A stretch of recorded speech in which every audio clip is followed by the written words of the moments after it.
मुकदमात में प्रोसिक्यूशंस और पुलिस ने अरबों रुपए की दिहाड़ी लगाई है। फवाद चौधरी का इंकशाफ। 1 साल हो चुका है लेकिन अभी तक रिकॉर्ड पेश नहीं किया जा सका।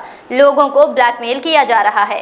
हर चीज की कीमत लगाई हुई है। साबिक वफाकी वजीर फवाद चौधरी की गुफ्तगू। मजीद तफसीलात मोहम्मद आरिफ की इस रिपोर्ट में। साबिक वफाकी वजीर फवाद चौधरी ने इंकशाफ किया है कि 9 मई मुकदमात में प्रोसिक्यूशंस और पुलिस ने अरबों रुपए की दिहाड़ी लगाई है। मीडिया से गुफ्तगू में उन्होंने कहा कि लोगों को ब्लैकमेल किया जा रहा है, हर चीज की कीमत लगाई हुई है। इस सारे मामले में 9 मई मुकदमात में प्रोसिक्यूशंस और पुलिस ने अरबों रुपए की दिहाड़ियां लगाई हैं, जिसकी वजह से जो लखपति है वो करोड़पति बन चुका है। 1 साल हो चुका है, अभी तक रिकॉर्ड पेश नहीं किया जा सका। बताया गया है कि इंसदादे दहशतगर्दी अदालत लाहौर में 9 मई जलाओ घराओ के मुकदमात की समाअत हुई है।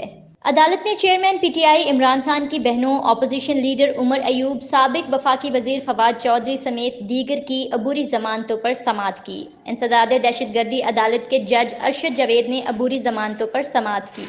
मालूम हुआ है कि प्रोसिक्यूशंस ने मुल्जिमान का रिकॉर्ड अदालत में पेश ना किया। अदालत ने प्रोसिक्यूशंस पर रिकॉर्ड पेश ना करने पर नाराजगी का इजहार किया। दौरान समाअत रिमार्क्स में जज अरशद जावेद ने कहा कि प्रोसिक्यूशंस मुल्जिमान को शामिल तफ्तीश करने का कोई तरीकाकार तय करें।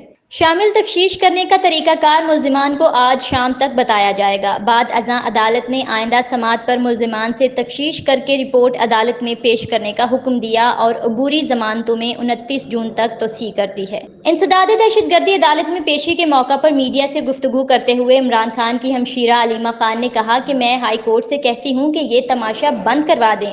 हम अब जेलों के बाहर बैठ जाएंगे। हमारे खिलाफ झूठे और बेबुनियाद मुकदमात कायम किए गए हैं।